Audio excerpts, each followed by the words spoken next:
Peace and blessings, family. Sister Ajali. First, let me offer my sincere condolences to the family of this handsome young boy, Prince McCree.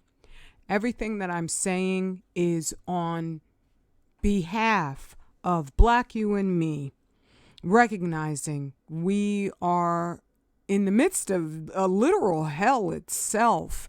Now, in saying that, I don't know the origins of this young boy. He seems to be biracial. I don't know that. And so I'm not going to analyze this from that fashion, but at the same time, I do wonder because of other signs. First off, the mother might not want to be put on blast at all. She may be in severe grieving and doesn't want her privacy invaded in any way, shape, or form. But usually they'll have a spokesman for the family there, and there's no one. So it's unusual, to say the least. And I'm thinking of the dancer, Twitch, who his widow has cut off the entire Black side of their children's family. And so I just wonder, when you put your seed or your eggs in the hands of certain folks, what's going on in a serious level, because stuff ain't right, and I'll explain it coming up. Prince McCree was stabbed to death and his head was stomped on by this, oh my goodness, brutally murderous looking individual. I don't even remember what his name was, but it doesn't matter to me because he doesn't warrant a name. Any beast you see wandering around, unless you got a personal connection with him. And I'm advising throughout this whole thing, sever all your personal connections with the pale folks, okay? And I don't mean that in harming them, but I'm saying they are being stoked to come at us, to see us as the source of their dysfunction. And this person, his partner in this crime, the one who stomped on this child's head, was a 27-year-old white man. And so I'm like, how old is this guy? Damn, he's 15 years old. And he had stated his name is Eric Mendoza. He stated that he just didn't like a 5-year-old boy. How can you make a determination you don't like a child? All right. So the little boy, Prince McCree, was just allowed to go on over to their house. His mother is quoted as believing he was over there, he was playing video games. But this entire happening is sort of strange to me. And number one, I want to highlight the way that the story is rolled out in the Daily Mail in the pictures. First, they have this picture where I couldn't really tell. Is this light-skinned Black boy? Is this Hispanic boy who could also be light-skinned? But, that race is a factor. I don't care if there's Black Hispanics out there who don't want to accept that blackness, but race is a factor in their relationships. Also, you see it all the time. Going down, I was like, okay, let's, maybe they'll have another photo so I can definitively see his phenotype. But they love going over the murder when it is someone who they would see as part of us. And if he was, like right here, they have the knife coming right up after that.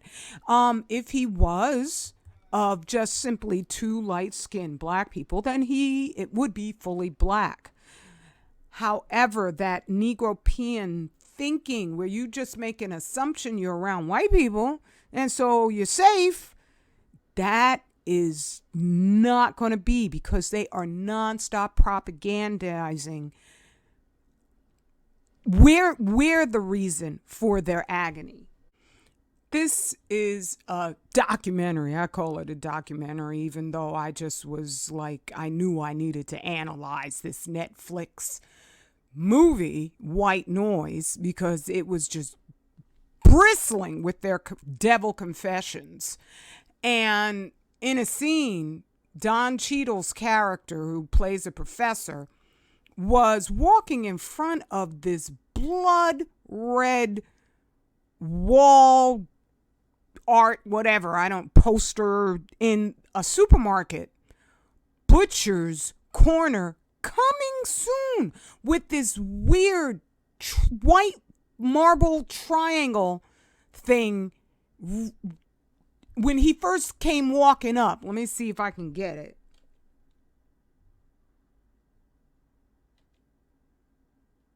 Yeah, there it is, right there. He was the object in the sight of this triangle, which looks like it has a finger, and it's also just compositionally, here's another triangle coming here, and with that going down. And so when I saw this, I know they are coming at us with full guns a-blazing in all manner that is not as obvious as what we have been schooled to believe is the usual forms of warfare, usual forms of genocide. It's very subtle, but their goal, and you can see right here, you got the woman with the red jacket on. Red is very, very important to them. The goal is to put this all on black, you and me. Black man represents all of us, even if it's Don Cheadle. And so the fact that I didn't find this until after you see all the friggin', gore fest, like the killer is more important than a 5-year-old boy. I kept going down, and I see this. So this is just speculative warning on my part, where they had the little boy wearing red, and he's got the devil horn thing going up there, or, they call it the OK racist sign. It's just Baphomet, okay?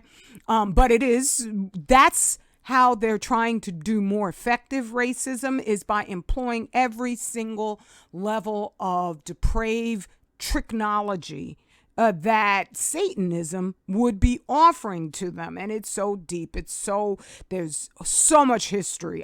There's just all our history with them. And I've been noticing a lot of stories of biracial children who suddenly drown. I thought about showing the pictures of those who have, where you got a black athlete married to a white woman, and one of their little biracial children suddenly drown, and other stories of the same sort. And they, sadly, I'm not saying this little boy would have a clue about what's going on, but who put him up to this? I'm just wondering, because this is how they send out their signals. Original Musketeer, Walt Disney with his 33-degree masonry, and the little ears on Mickey Mouse are supposed to represent the 33. There's so much that these people do. They are freaky deaky. All right? And so it's beyond just warning black us. Don't be caught up anywhere in the midst of these folks with them just, nonstop, just propagandizing, influencing theirs. to this level of carnage. My apology if you hear any drilling in the background. That's coming from my neighbors. I don't have a lot of time to do this, and I did not want to forget to mention what Don Cheadle says here, which typifies my analysis, where right here he is dead center in the trajectory of this triangle going down. That's also very important, sexuality wise, what they're trying to throw on us. And coming soon right behind him, here he says the oven aroma of bread. And in his little basket, it's all filled with loaves of, them little Italian breads. And this is representative of them paying off the Boulay, the Procyon Loters, the agents, in order to bring about our genocide. That's what it's all about, coming soon. So why in the world would he mention the oven aroma of bread and then combine with the sight of a blood-stained man? And he's a professor teaching about how wonderful Hitler was. Come on now. When I think about those immigrants they got coming up who have no epigenetic understanding of the devil, and I see how they will hire black people in order to perpetrate the fraud that we're just the most violent, I know that that's a setup. Why would Africans who've never done it in history come via South America in order to get into this hellhole? The United States? What the heck has the United States got to offer? Even if you don't have an epigenetic understanding, this joint is falling to pieces. I'm so glad I and Dr. She and Brother Mad Black TV also are just like the whole Hamas Israeli thing has not a daggone thing to do with us whatsoever. The Most High said, separate, right? That's the last thing they want. So when I saw this in Zero Hedge, I was like, ta-da. To me, in my conclusion, firmly, Zero Hedge is nothing but a nuclear shill site. They've never seen a radioactive isotope that they did not love. They even, after I had mentioned that once about them, I noticed that they put up an article where they were trying to seem like they were talking against nuclear, but they weren't really. They were just doing some side issue that meant nothing. They have not mentioned at all that all the bulk seafood from Fukushima, from Japan, that is being bought by the U.S. military to feed the entire United States Army. You ain't mentioned none of that. None of these papers run by white folks give a freaking damn about them. All right? And so when I saw the Hamas BLM connection, I was like, what the hell? That is part of that coming soon. We want, and in this article, they go over how, that's what BLM, these, they're like Hamas. Yeah, they are, because they're paid for by George Soros, who's a Hungarian, and I don't want to say what his religious affiliation is, but I'm not on either side. I looked at that and I said, oh, this is like January 6th riots, where they want us to get involved. Well, excuse me, we got problems to take care of ourselves. I have nothing that none of these people who jump on our just honest credibility when it comes to going against racism, they jump on board. Oh, look, the black people agree with us. That's because we're in the right. And then they forget all. You hear nothing but crickets if something happens to us on their parts. And the Palestinians, brother, Mad Black TV broke it down. They can't stand us. They can't stand us. Right? And so they're talking about all these transgenders who are pro-Palestinian. If they really knew how the Palestinians feel about, homosexuals and all the rest of it, they would think twice. Well, we need to think twice too, on both sides, right? And so when I saw this, where they're saying that this is what they, literally in this article, they say this is what they want to do to the white people. The brown age mindset. What? Right? As people in general get dumber, this ideology becomes explicitly racial. The non-white brown colonized must overthrow the white colonizers across the globe. Excuse me, where in the world do you see, and they're saying brown, but that's because they have to make that, they have to, in the minds of the white people, connect it up, and so that then they see black. Because Black Lives Matter has absolutely nothing to do with us. Absolutely. They are talk about cis. They are freaking leeches on our struggles. Right? Paid for. Beloved brother Darren Seals was taken out by the authorities, according to them, because he told the truth about what them dudes were doing on the streets. They just showed up all of a sudden with their laptops, didn't give a damn about what was happening to Mike Brown, right? Didn't give a damn about it. So where do you see a bunch of brown folks, black folks, colonizing Caucasians anywhere? I mean, we're not doing it in the first place, but this is just more of their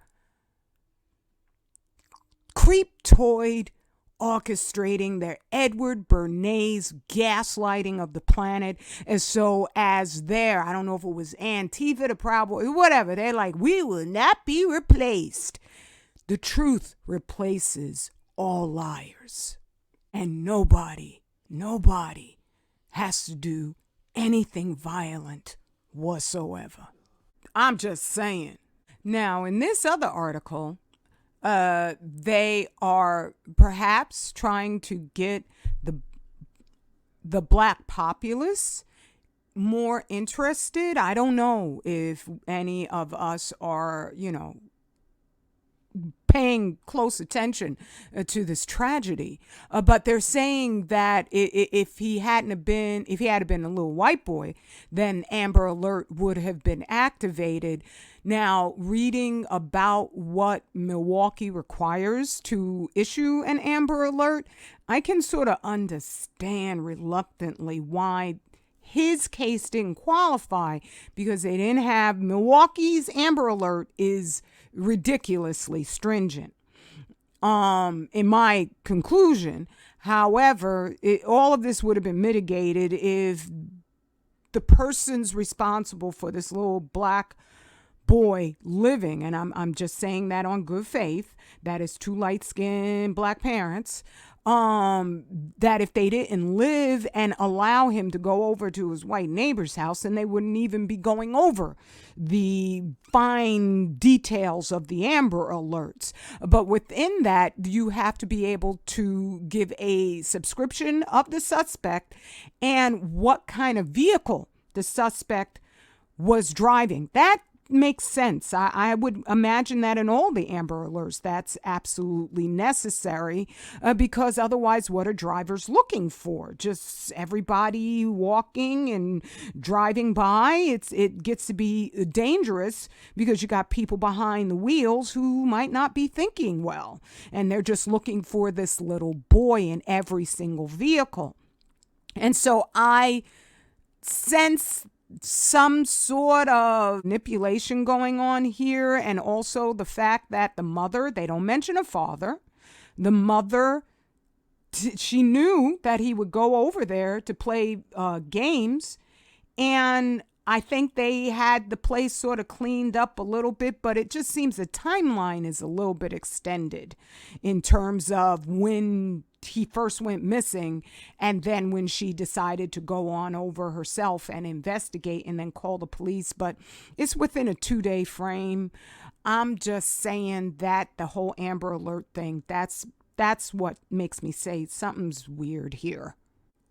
It's beyond acceptable. I don't hate anybody. I just want hell to be done, right? It says in the Bible, it's not about the individuals, it's about which principality are you promoting, right?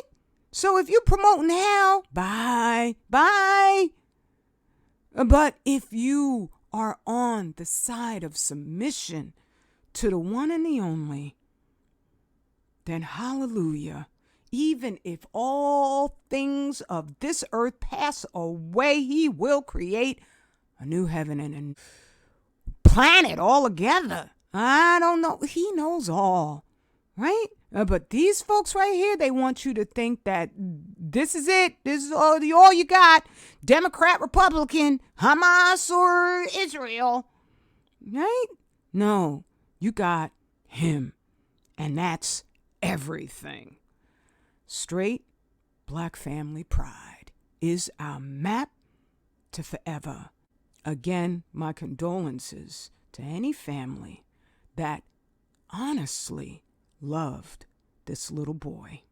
Not the ones who may, I'm not accusing anybody, but may have been using him as their own agreement to provide cannon fodder so that they and theirs don't go to the nothingness as quickly as they are. Peace and blessings.